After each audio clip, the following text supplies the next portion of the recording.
మీ పిల్లలకి ice cream పెడుతున్నారా? ఒక్కసారి ఆలోచించండి.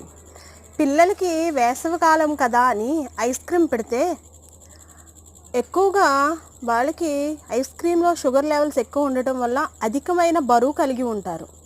అలానే ఎక్కువ క్యాలరీలు ఐస్ క్రీమ్ నుండి లభిస్తాయి. దానివల్ల కొవ్వు పదార్థాలు అనేవి పిల్లల శరీరంలో ఎక్కువగా చేరుతాయి. ఇదే కాకుండా మెదడు పనితీరును కూడా మందపరుస్తుంది. ఇది మెదడు పనితీరుని ఎట్లా చేస్తుందంటే జ్ఞాపక శక్తిని తగ్గిస్తుంది. అలానే జిజ్ఞాస, ఏదైనా తెలుసుకోవాలనే కోరిక కూడా పిల్లలకి తగ్గిపోయి వారు మందకోడుల్లా తయారవుతారు. ఇంతేకాకుండా గొంతు ఇన్ఫెక్షన్ మరియు జ్వరం, దంతక్షయం అనేవి ఏర్పడతాయి. ఇందులో ఫాస్ఫరిక్ ఆమ్లం ఉండటం చేత ఎక్కువగా వీళ్ళకి దంతక్షయం అనేది రావచ్చు. చిగుళ్ళ వాపు ఇలాంటి లక్షణాలు అనేవి పిల్లల్లో ఎక్కువగా కనిపిస్తాయి.